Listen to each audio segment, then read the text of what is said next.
जिस कंपनी का सेब दुनिया में बिक जाए वो हर बार इतिहास लिखती है और इस बार एप्पल ने वही कर दिखाया। सिर्फ 2025 की तिमाही में एप्पल ने जो धमाका किया उसने वॉल स्ट्रीट से लेकर मुंबई स्टॉक एक्सचेंज तक सबको हिलाकर रख दिया।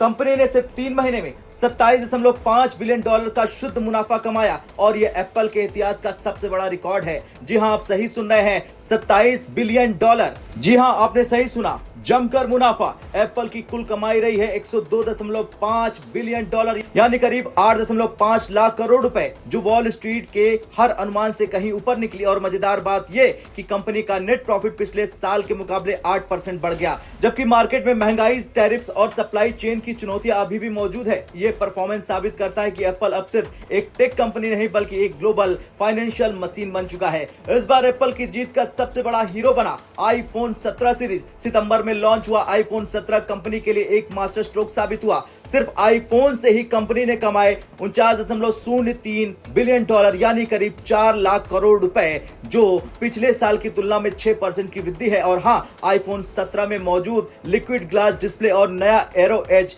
डिजाइन ने लोगों का दिल जीत लिया। भले ही इसमें सैमसंग या फिर गूगल जैसी एआई फीचर्स ना हो, लेकिन एप्पल के डिजाइन, परफॉर्मेंस और ब्रांड टच ने सबको पीछे छोड़ दिया। लोग लाइन लगाकर खरीद रहे हैं एप्पल, और एप्पल की दुकानों पे फिर से वही पुराना जादू लौट आया है। लेकिन हर कहानी में एक ट्विस्ट होता है और एप्पल के लिए ये ट्विस्ट आया चीन से। ग्रेटर चाइना में कंपनी की बिक्री थोड़ी कमजोर रही। रेवेन्यू रहा 14.49 बिलियन डॉलर, जबकि उम्मीद थी 16.24 बिलियन डॉलर की। वजह है चीन के रेगुलेटरी डिले और आईफोन 17 के एयर ई सिम ओनली मॉडल को मंजूरी देने में। लेकिन ध्यान देने वाली बात यह है कि जहां चीन में एप्पल की ग्रोथ धीमी पड़ी, वहीं भारत में बिक्री ने सारे रिकॉर्ड तोड़ दिए। भारत अब एप्पल के लिए सिर्फ एक मार्केट नहीं बल्कि मैन्युफैक्चरिंग हब और डिमांड सेंटर बन चुका है। आईफोन 17 का मेड इन इंडिया टैग अब दुनिया में सबसे नया भरोसा बन गया है। अब अगर आप सोच रहे होंगे कि इतनी चुनौतियों के बीच एप्पल ने ये जादू कैसे किया, तो जवाब है उसकी रणनीति और आत्मविश्वास। अमेरिका और चीन के बीच चल रहे ट्रेड वॉर के बावजूद एप्पल ने अपने